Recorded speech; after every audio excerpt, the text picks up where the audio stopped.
Hello there, how you doing? Joe here, and welcome to another episode of Make It Happen Monday. I do hope that you have had an action-packed week and that you have been out there really going for it in your business and life. So today, what I want to talk about is crafting the perfect first email when somebody first comes into your email funnel. Now, is there such a thing as the perfect first email? Who knows? If you can send an email out and get a ridiculously high open rate and click rate, then maybe there is. But anyway, let's strive for perfection and see what we can end up with. So basically, when somebody first comes through into your funnel, obviously you have you've enticed them with a very specific offer. So what they're going to be looking for almost instantly is the result of that offer. I can't remember where it was, but very recently I went into a funnel and I had lots and lots of emails from the person, but my gosh, to try and get to the original thing that they promised that they were going to send me was like platting fog, okay? And that's not what you want. It leaves a very bad experience. So you need to make sure that the very first thing you send them in the email is what they signed up for. So the first thing your email needs to say is, dear, whatever your name is, here is, thank you so much for requesting whatever it was. Here it is. Here is the link to your ebook. Here is the link to the video. Here is the link to the audio. Here is the link to the spreadsheets. Here is the link to the worksheets. Whatever it is that you promised on your free gift, that needs to be the very first thing in your email. Then after that, you can start to talk about other things. So you can say in your email, you can introduce yourself. So you can say, hi, this is who I am, and you can tell a little story about yourself, and you can set some expectations. So, it's a good idea perhaps in the first email to say, I like to email you regularly and to have a chat with you and to tell you, what's going to be coming, etc. So you can do that in the first email.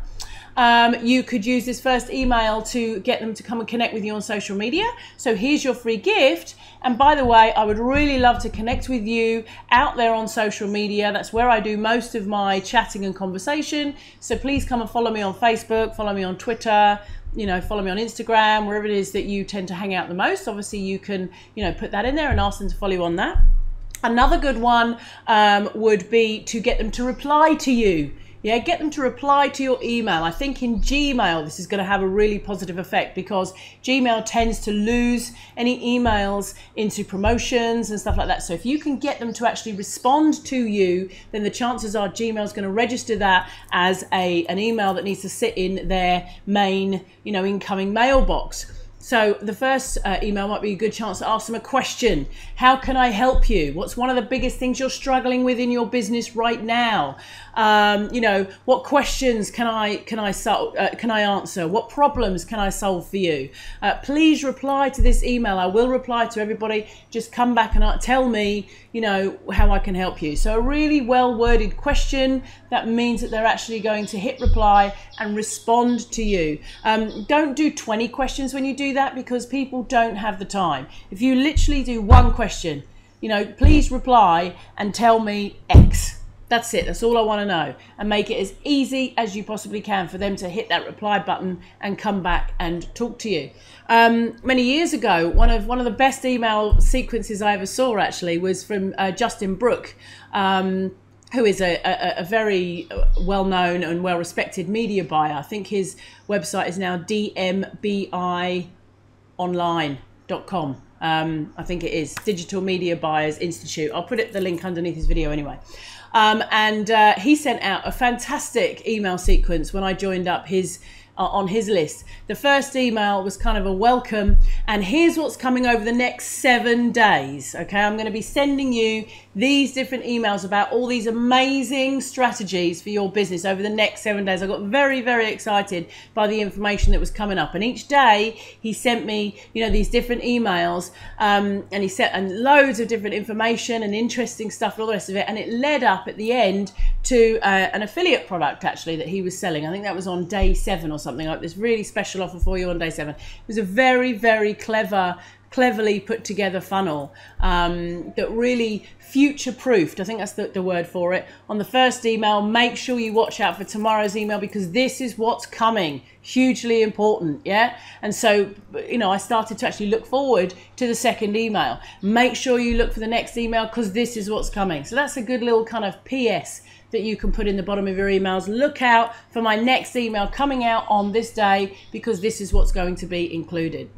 So that very first email, you know, you're not going to get everybody open that, unfortunately. 100% of people are going to sign up. 100% of people are going to land on your thank you page. But maybe only, you know, 70% of people might open that first email, might look at that first email. Maybe only 50% of people might open the second email if your first email is really good. By the time you get to the third, fourth, fifth, sixth, seventh email, that's going all the way down to 20%, you know, and it depends on how good your email marketing skills are as to how you can keep that nice and high going through. So make your email interesting. Don't overwhelm. So pick one of those strategies, not all of them. Don't do a huge diatribe on who you are, plus all your expectations, you know, what people can expect, plus come and connect with me on social media, plus respond and give me a question. Pick one of those things, okay? And split test.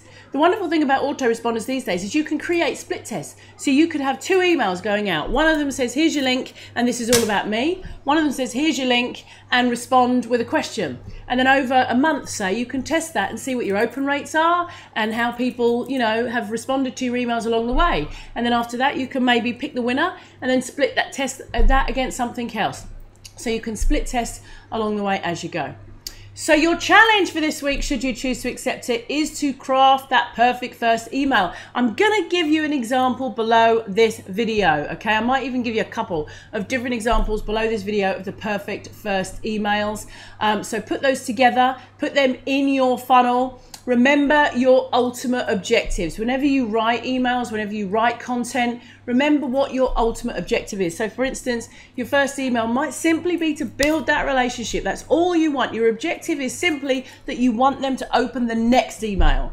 Yeah, that might be it. That's your whole objective. With email 1, your objective is they need to open email 2. So your whole content needs to be written with the objective they need to open email 2 in mind.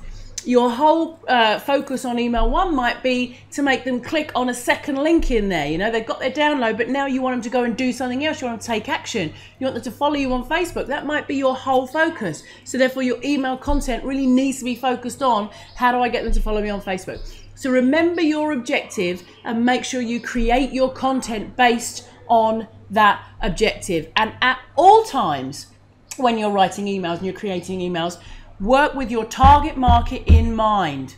Remember the letter that you wrote. Remember the avatar that you created.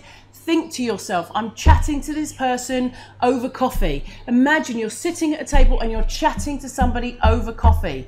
Talk to people like human beings on emails, okay? It's really, really important. And target your target avatar. So there you go. I hope that has been super useful this week. I'm trying to keep my episodes a bit shorter. It is absolutely not working. And it's just because there's so much information I want to share with you. So I do hope that you are finding it useful. Thank you very, very much for watching. Have an amazing week ahead. I hope you have a fantastic one. As always, do come and comment in the section below. Come and have a chat with me about your email marketing strategies. Anything else you need help with, do please come and ask me any questions as well. Happy to answer any questions on these videos and actually create videos around your questions. So do come and ask any questions if you have any. In the meantime, have an amazing week. Live life on purpose. And as always, of course, make it happen. Thanks for watching. See you again next week. Bye-bye.